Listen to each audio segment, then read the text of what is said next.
김경래 최강 시사.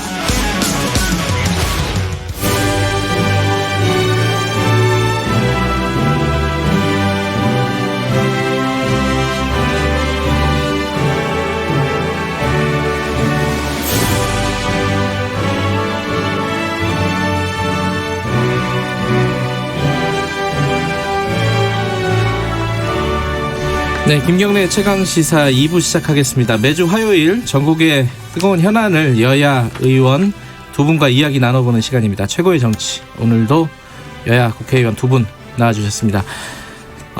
오늘은 자유한국당부터 소개할까요? 자유한국당 김현아 의원님, 안녕하세요. 네, 안녕하십니까. 김현아 의원입니다. 네, 그리고 더불어민주당의 김종민 의원님, 안녕하세요. 예, 저 김종민입니다. 네. 국회 얘기를 하려니까 뭐부터 얘기를 해야 될지 이게 좀 깝깝합니다.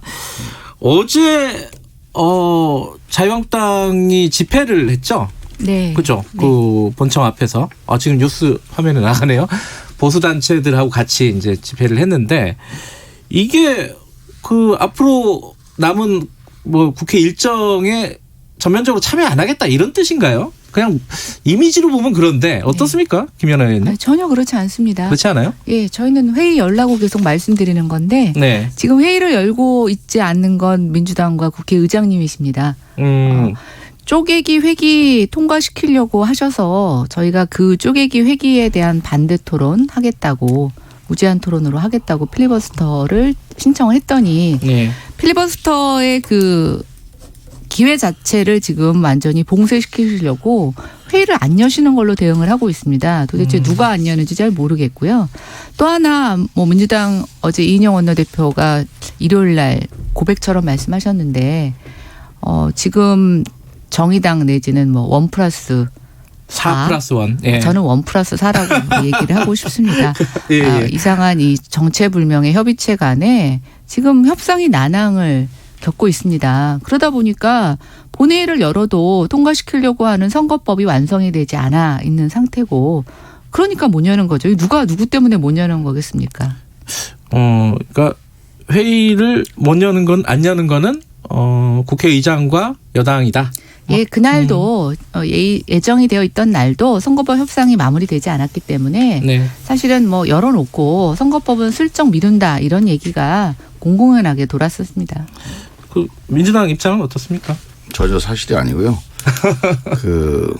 일단 이렇게 돼 있습니다. 예.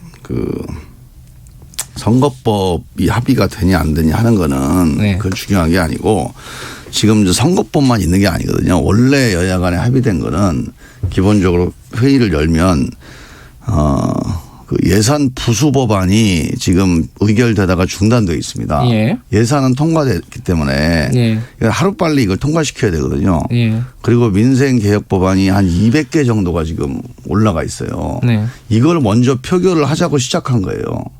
그래서 이 표결을 해야 됩니다. 그래서 이 표결을 하고 그다음에 선거법, 그다음에 이제 검찰개혁법 이렇게 넘어가게 돼 있거든요. 네. 마지막 유치원 3법이에요. 네. 그래서 선거법 합의는 이 표결이 진행되는 중간에도 언제라도 할 수가 있고 또 만약에 이 표결이 진행됐는데 뭔가 합의가 뭐 미진하다 그러면 미진한 대로 의결하면 됩니다. 그래서 전혀 문제가 없고 네. 단지 이게 왜 국회가 못 열리냐면 한국당이 이 필리버스터라는 걸 하는데요. 국회 처음에 열면 본회의 회기를 3일로 한다, 한 달로 한다 회기 결정을 합니다. 네. 근데 이 회기 결정을 하는 안건을 놓고 뭐 3일로 할까 5일로 할까 이거를 필리버스터 즉 무제한 토론을 하겠다는 거예요. 전례가 없는 얘기고 전 세계에서 이런 나라가 없습니다. 국회가. 이게 왜 불가능하냐면요. 그것도 사실이 아닙니다. 필리버스터를 신청을 하게 되면 무제한 토론 말씀 듣고 예. 무제한 토론을 하게 되잖아요. 근데 무제한 토론이라는 게 이렇게 됩니다. 예. 무제한 토론을 하되 근데 국회가 그럼 마비되면 안 되잖아요. 그래서 회기 마지막까지만 하게 돼 있어요. 네. 그 다음 회기 때는 그 안건에 대해서 표결을 하게 됩니다. 그런데 우리가 뭐 선거법을 한다. 오케이. 하십시오. 그런데 다음 회기 때는 의결할 수 있잖아요. 다음 네. 국회 때는. 그런데 이 회기 결정의 안건을 무제한 토론을 하게 되면 회기가 끝나버려요. 그럼 다음 회기 또 열잖아요. 또 회기 결정하고 또 무제한 토론합니다. 국회가 가동이 불가능해지는 거예요.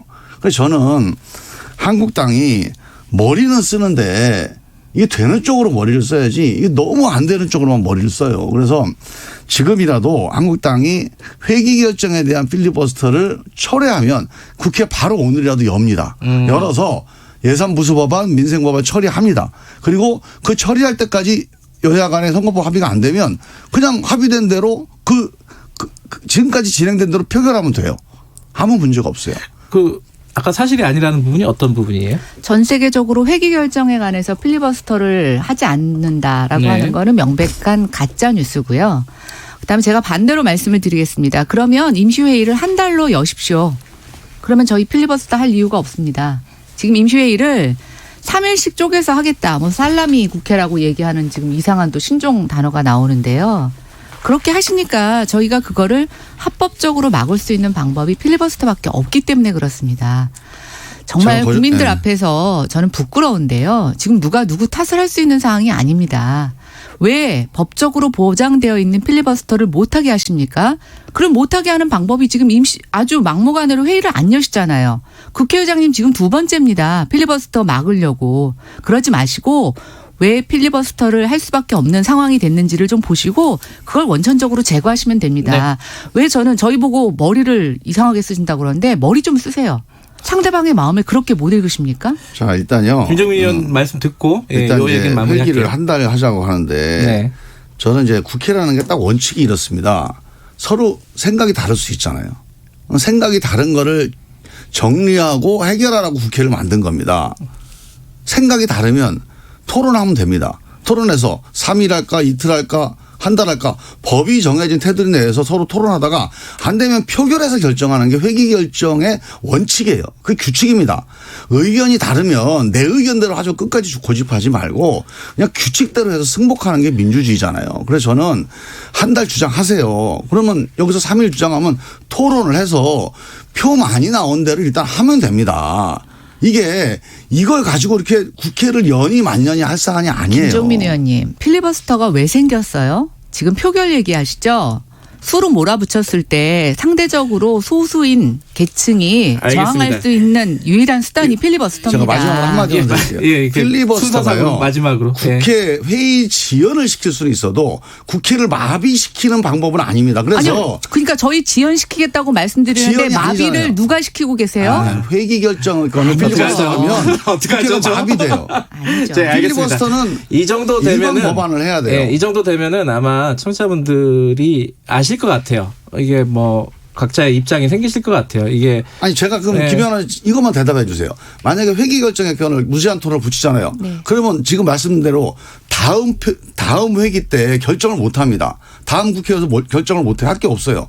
회기가 끝나버렸기 때문에. 자 그러면 매번 회기 결정을 무제한 토론을 하면 국회 마비되지 않겠습니까? 이거 대안이 뭡니까? 아니죠. 그렇죠. 회기를 한 달로 열어주시면 되죠. 아니죠. 그거는 아니죠. 내 진짜 의견을 왜 머리 받아들여달라는 거 좋으신 아닙니까? 민주당 의원님들께서 그걸 생각을 못 하세요. 한 달 해주시면 됩니다. 그러니까 내 의견 받아들이기 전까지는 그냥 국회 마비시키겠다 이거밖에 아니죠. 안 돼요. 지연이죠. 올해 사자성어가 공명지조라고 우리 일부에서 교수님을 연결했었는데 다음 얘기로 넘어가죠. 왜냐하면은 이게 다 연결되는 얘기라서 지금 패스트트랙에 올라간 법안들이 문제인 거 아닙니까? 지금 서로 논쟁을 하고 있는 건데 선거법부터 얘기를 해보면은 근데 갑자기라고 표현해도 되나요? 자유한국당이 원안 225 플러스 75 요거를 표결하면은 참여할 수 있다라는 의사를 비쳤다 이런 얘기들이 막 나오고 있어요. 자유한국당 입장이 뭐예요? 아직 공식적으로 당의 입장은 아니고요. 뭐 정책위 의장이 그렇게 얘기를 했잖아요. 협상에서 얘기를 하셨다고 하시는 건데요. 글쎄요, 뭐 저는 이게 표결? 저희는 뭐 패스트트랙에 원래 올라간 법안이 225에 75이지 않습니까? 네. 네. 근데 저희는 그 안에 반대해서 그렇게 저항을 했던 겁니다. 네. 근데 이제 와서 그 안은 어디 갔는지 다 사라지고 정말 괴물 같은 군소정당의 무슨 알박기, 개혁 알박기라는 표현도 쓰고 있는데 이상한 괴물 같은 선거법이 되고 있습니다. 그럴 바에야 그렇게 강행해서 올린 원래의 법안을 표결에 붙이자. 저희는 원칙론적인 얘기를 하고 있는 민주당 입장은 어때요? 이거 갑자기 자유한국당이 이거 표결해보자 이렇게 얘기했는데 이게 부결될 거를 예상하고 그런 거 아니냐는 게 해석이 지배적이에요. 자유한국당은 그걸 이제 그런 의도가 있는 거죠. 예. 그럼 민주당 입장이 원안으로 궁금한 올려서 거죠. 부결시키겠다는 거고 네. 그래서 무기명 투표를 하자는 거예요. 예. 원래 이제 기명 투표가 원칙입니다. 네. 국민들한테 국회의원들이 나는 이런 의견으로 표결을 했습니다라고 네. 밝히는 거거든요. 네. 그래서 유일하게 법에서 정한 것은 인사에 관한 표결은 인간관계가 있고 영향을 받을 수 있으니까 네. 그거는 무기명으로 한다 이렇게 돼 있거든요. 그래서 만약에 무기명 표결을 하려면 국회가 표결을 해서 의결을 해야 됩니다. 무기명을 할지 말지를. 예. 그래서 아주 이례적인 거여서 무기명 투표를 하자고 하는 것은 이제 우리 민주당 의원님들이 그러니까 이 선거법에 대해서 반대하는 의원들이 자유롭게 반대 표결을 해서 부결을 유도하겠다 이런 의도인데 저는 맞지는 않다 이렇게 생각하고요. 지금은 어떻게 되어 있냐면 정의당과 민주평화당 그다음에 대한신당 바른미래당 간에 네. 그 선거법 협상이 아직 합의는 되고 있지 않습니다만 서로 간에 마지막 주장할 수 있는 주장까지는 다 한 셈입니다. 네. 오늘 내일 안으로 저는 합의가 되지 않을까 예상을 하고 있어요. 합의가 될 그래서 것이다. 합의되면 네. 합의된 대로 의견을 올려야 되고요. 만약의 경우에 예. 뭐 이럴 가능성 높진 않지만 만약 합의가 안 된다면 네. 합의가 안 되면 지금 올라가 있는 원안을 갖고 표결을 해야 되겠죠. 하지만 표결하더라도 그거는 무기명 투표는 안 됩니다. 무기명 안 되면은 예를 들어 이제 김관영 바른미래당 의원이 그 얘기를 했잖아요. 자유한국당 쪽에서 이 선거법 개정안 원안대로 표결을 하면 나머지 건 다 협조하겠다. 이런 식으로 얘기를 했다고 김관영 의원이 얘기를 했어요. 네. 이 얘기에 대해서는 김관영 의원님이 한국당에 누구랑 얘기하셨는지 좀 사실을 확인해 고위 봐야 돼서. 관계자라고 하는데. 김재원 의원하고 통화했어요. 그래요? 네. 정확하게. 근데 뭐 김재원 의원이 이렇게 얘기했다는 거예요? 네. 어. 그런데 이제 그때 얘기할 때는 예. 기명 무기명 얘기를 안 하고 아하. 원안 표결하면 모든 걸 다 협조하겠다 이렇게 얘기를 했는데 예. 그 다음 날 근데 조건이 무기명으로 해야 된다 이렇게 조건이 새로 나온 거예요. 무기명으로 해야지 받아들일 수 있다 이건가요? 그러면? 네, 저는 이렇게 네. 공식 협상이 아니고 물밑으로 전화로 얘기하는 것을 공개하는 것에서 우리가 뭔가 진위여부를 말하는 아니, 거는 좀 김재원 어폐가 의원이 공개한 있습니다. 거예요, 이거는. 아니, 그럼 김재현 의원님을 여기 모셔다가 얘기를 들으실 얘기지 알겠습니다. 저야 당의 공식적인 입장을 듣고 전하는 입장에서는 알겠습니다. 네. 근데 그 지금 이제 아까 4+1 합의를 지금 오늘 내일 한다고 하셨잖아요. 네. 근데 이게 서로 싸우고 있잖아요. 지금 정의당하고 원래 이제 민주당하고. 법안의 마지막 협상 과정에서는 서로 간에 이견이 있는 겁니다. 근데 이견을 조율하는 게 또 정치 아니에요. 어떻게 될 것 같으세요? 김정민 의원께서는 지금 저는 지금 이제 핵심이 이겁니다. 원래 225대 75로 해서 비례대표를 늘리게 되면 네. 이 비례대표가 늘어나니까 두 가지가 생겨요. 권역별로 이제 그 비례대표를 뽑을 수가 있어요. 지금 뭐 서울 중앙 수도권 중심으로 비례대표가 운영이 되고 있는데 지역별로 운영될 수가 있거든요. 네. 그런데 이제 이게 75석에서 50석으로 줄어들잖아요. 네. 줄어들게 되면 권역별 비례대표제 운영이 어려워져요. 네. 지금처럼 전국 단위로 이제 비례대표를 명부를 작성을 네. 해야 되는데 그러다 보니까 석패율제가 사실상 가동되기가 어려워요. 석패율제라고 하는 거는 해당 지역, 즉 영남이나 호남이나 취약 지역의 지역주의를 타파하기 위해서 만든 제도인데 권역별로 하기가 어려우니까 이게 좀 어려워지고 두 번째로는 이제 비례대표가 줄어들게 되잖아요. 네. 근데 지역구에 나온 사람이 또 비례대표로 또 나가야 되잖아요. 또 이제 당선되게 되잖아요. 네. 그러니까 이거는 기존에 있던 비례대표 숫자마저도 줄이게 되는 결과를 낳게 돼서 비례대표제 제도를 흔들게 된다. 알겠습니다. 그래서 이런 문제들을 보완해야 된다 해서 석패율제도를 없애자 이렇게 우리 당이 주장하고 있는 거죠. 이 얘기는 사실 정의당과 민주당 간의 얘기라서 제가 하나만 더 여쭤볼게요. 근데 정의당은 이게 석패율제도를 폐지하는 거에 대해서 굉장히 반발하고 있고, 그죠? 그러면 중진들 의원들 석패율제도에 해당 안 되도록 명문화하자 이렇게 얘기하고 있잖아요. 아니 근데 이제 석패율제도에 대해서 반발하는 건 아니고요. 예. 정의당이 이거 끝까지 석패율제도 관찰하겠다 이건 아니에요. 그러니까 석패율제도가 필요하다. 네. 원래 취지상 이제 특히 소수 정당은 네. 현역 의원들이 다시 도전할 수 있는 기회를 얻어야 되니까 네. 지역구에서는 어렵잖아요. 그래서 이제 주장을 하시는 건데 정 그렇다면 연동제만 받아들인다면 석패율제도는 안 해도 된다 뭐 이런 입장도 있어요. 그래서 이게 뭐 전혀 양당 간에 또 그래요? 4+1에서 전혀 뭐 절벽이다 이건 아닙니다. 알겠습니다. 정의당 쪽 한번 연결해 봐야겠는데요. 김인하 의원님 어쨌든 지금 4+1에서 이렇게 협의, 논의가 진행이 되고 있습니다. 한국당에서는 어떻게 보고 계십니까? 이 상황을. 정말 치열한 밥그릇 싸움이죠. 예, 그다음에 좀 안타까워 보입니다. 지금 김종민 의원님께서 얘기하시는 여러 가지 뭐 석패율, 권역별 비례제 뭐 얘기를 하시는데 네. 그 얘기 가운데 다 충돌합니다.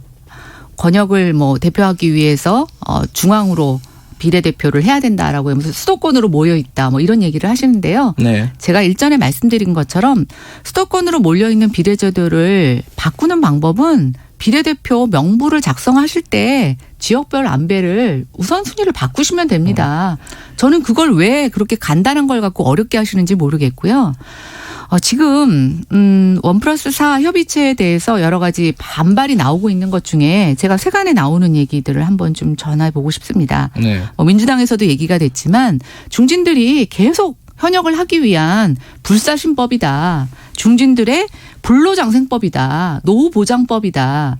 얼마나 치열하게 본인들의 기득권을 놓지 않으려고 하는, 그러면서 앞으로는 선거혁명이다, 선거혁신이다, 개혁이다라고 하는 이런 단어를 붙이면서 저는 국민들은 정말 분노한다고 생각됩니다. 특히 정의당, 어느 당보다도 젊은이들의 의견을 대변한다고 하면서 이렇게 중진들이 기득권을 계속 놓지 않고 본인들이 떨어지지 않는 그런 선거법을 만들면 어떻게 젊은 사람들한테 기회가 오겠습니까? 그러니까 비례를 더 늘려야죠.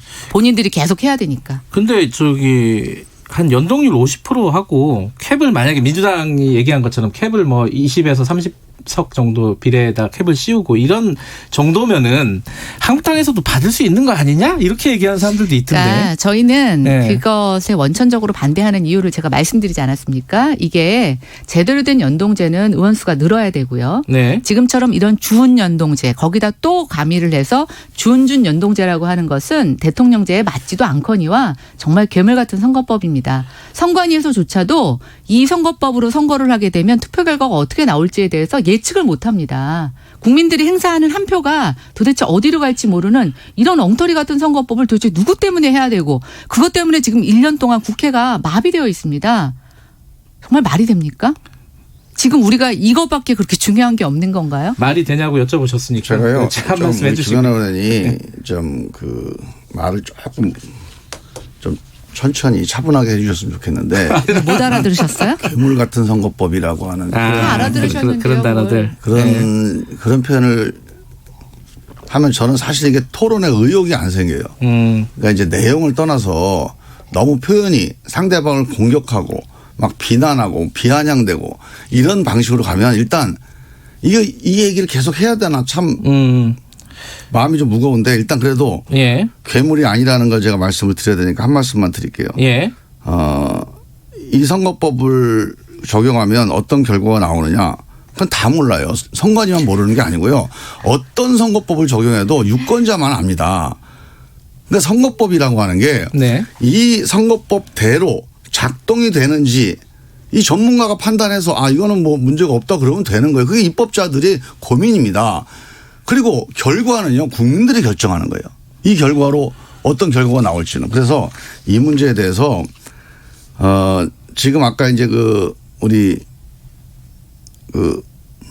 권역별 비례제도 자꾸 공격을 하시는데 네. 제가 답답한 게 전 세계에서 비례대표제를 하는 나라들이 한 70여 개국 돼요.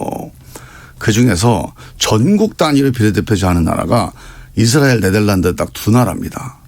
다 권역별 비례제를 해요.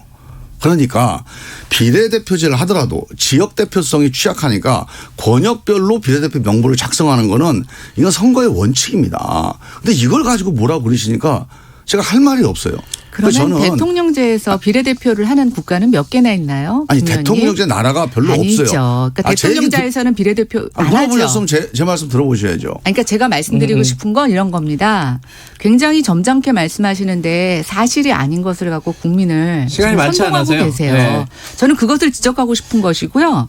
대통령제에서는 비례대표 하는 나라들 극소수입니다. 그럼 그 개헌을 얘기는 하셔야죠. 진짜 한 1년 동안 한 것 같은데 이 얘기를. 아니 의회제하고 네. 대통령제가 선거제도로 이렇게 매치되는 게 아니에요. 그거는 학자들이 수십 년 논쟁하고 있는데 그걸 무슨 정답처럼 얘기하시면 알겠습니다. 너무 답답한 근데 노릇이고. 요거만 짚고 다른 얘기로 넘어갈게요. 간단하게 얘기해서 아니 그럼 4+1, 1+4 거기서 합의가 됐어요. 국회를 열었어요. 근데 필리버스터를 안건 의결을 해야 된다. 그러면은 국회 또 안 되는 거잖아요. 표결이 안 되는 거잖아요. 이거 어떻게 돌파하실 수 있는 뭐 묘안이 있습니까? 묘안이 아니라 지금 말씀하신 대로 예. 안 되잖아요. 예. 그러니까 의사 진행을 지연시키는 건 가능해도 이렇게 마비시키는 거는 국회법에 저촉이 됩니다. 그래서 국회의장이 결단을 해야 돼요. 아, 국회의장이 네, 결단해야 된다. 회기 결정의 건을 가지고 무제한 토론을 계속 받아주면 안 되고 일정한 찬반 토론을 거쳐서 표결을 해야 됩니다. 그래야 국회가 운영이 돼요. 의장이 결정해야 된다. 자유한국당은 아니요. 필리버스터를 갖고 저희가 마비시킨다고 하는 건 명백한 사실이 아니고요. 네. 필리버스터는 지연하는 거죠. 근데 그 지연 자체를 지금 못하게 하고 있습니다. 알겠습니다. 못하게 하면서 안 여는 게 저는 마비라고 생각이 됩니다. 현재 법상으로는요. 필리버스터를 지연시킬 수 있는 범위는 회기 끝날 때까지만 지연시킬 수가 있어요. 그러니까 회기를 지금 그런데 3일씩 그다음 쪼개는 거 회기 시작되면 아니십니까? 또 필리버스터 또 겁니다. 그러니까 법적으로 다른 얘기 돼요. 다른 판단을 얘기 잠깐 하세요. 해보겠습니다. 이 두 분은 이렇게 말씀이 계속 이어지시는군요. 어제 정부가 내놓은 부동산 대책 오늘 김연아 의원님 나온다 그래갖고 이 얘기를 좀 많이 하려는데 앞에 얘기가 너무 길어져 버렸어요. 부동산 아니, 전문가시잖아요. 어저께 우리 국회 점령한 테러에 대해서 얘기 안 합니까? 저는 어제 처음에 넘어가는 것 같으니까 한마디만 드릴게요. 정말 한국당 이러면 안 돼. 이게 군사쿠 때 전두환 때 군사쿠 때 할 때 딱 한 번 있었던 일입니다. 그리고 나서 국회가 의원들이 국회 내에서 경내 이동해서 이런 폭력을 당하거나 욕설을 들은 건 처음이에요. 이동을 못 하고 있어요. 알겠습니다. 지하 말씀하셨으니까 통로가 한 말씀. 본청하고 회관 지하 통로가 막혔습니다. 이건 정말 안 한 되는데 말씀만 여기에 듣고, 네. 제가 부동산 얘기 못 하겠네. 일반인들이 나와서 일반인들이 와서 항의했다? 황교안 대표가 계속 내내 동료를 했어요. 오후 내내. 이러시면 황교안 안 되죠. 대표가 알겠습니다. 여기 동료하시면 이제 김연아 일반 의원님 신문이 말씀 듣고요. 아니십니까? 예. 아니요. 저는 지금 뭔가 알겠습니다. 그럼 그 얘기는 군사 독재 이후에 이렇게 예산안 날치기 하는 거 저는 그것도 처음이라고 생각합니다. 아유, 그렇게 의회 말씀하지 독재. 마세요. 아니죠. 왜 제가 얘기하면 그렇게 말씀한다고 하시고 그래도 김종민 국회를 의원이 얘기하는 폭력으로 것은 정부하면 안 되죠. 누가 폭력을 쓰셨어요. 누가. 알겠습니다. 근데 이 얘기를 하나 듣고 끝내죠. 이 부동산 대책 전문가시니까 평가 한마디 듣고 이걸 김종민 의원한테 안 들어도 되겠죠? 예. 예, 한번 예. 말씀하세요. 예. 네, 저는 문재인 정부가 대책을 내놓을 때마다 딱 두 가지 의문점이 듭니다. 가격을 정말 잡을 의지가 있는가? 왜냐하면 가격 잡는 정책이 아니라 정말 이상한 풍선 효과라든가 역효과가 나오는 정책만 마구마구 쏟아내놓고 네. 있습니다. 두 번째는 네. 그런데 계속 내놓잖아요. 네. 그러면 이게 정말 효과가 있다고 믿는 것인가? 음. 저는 무지 아니면 무능이라고 생각합니다. 너무 답답합니다. 어제 나온 대책 임시적으로 막을 수는 있는데요. 결코 지금의 문제 해결하지 못하고 더 부작용이 커지고 버블은 더욱 커질 것입니다. 할 건 다 했다 이런 평가도 있잖아요. 그렇죠. 그러니까 이상한 정책을 하니까 규제로만 생각하니까 할 건 다 한 건데요. 네. 참 수습이 어려운 상황입니다. 그런데 어제 9억하고 10억 예. 이상에 대해서 대출을 늘려놓으셨어요. 지금 유동성이 너무 많고 대출 투자자가 없습니다. 15억은 대출 안 되게 대출 안 돼. 그러니까 예. 대출을 막아놓은 거죠. 예. 예. 이미 이제 저는 이렇게 한번 생각해 보는데 9억 미만으로 엄청나게 돈이 흘러갈 거고 분양가 상한제 적용 지역도 확대하면서 로또 청약이 더 확대됐습니다. 아마 알겠습니다. 여태까지 오르지 않았던 지역으로 부동산 가격이 오르는 부작용이 일어날 것으로 예상됩니다. 방금 김연아 의원께서 말씀하신 부분은 조금 있다가 우리가 경실련 쪽 연결해가지고 부동산 대책을 얘기를 할 거거든요. 그때 좀 자세히 얘기를 나눠보겠습니다. 오늘 두 분 약간 과열되신 것 같아요. 나가시면서 악수하고 나가시기 바라겠습니다. 국회 좀 잘 풀렸으면 좋겠습니다. 두 분 다 노력해 주시기 바라겠습니다. 고맙습니다. 예, 감사합니다. 김종민 의원 그리고 김현아 의원님이었습니다. 김경래 최강시사 2부는 여기까지 하겠습니다. 잠시 후 3부에서 다시 뵙겠습니다. 일부 지역국에서는 해당 지역 방송 보내드립니다.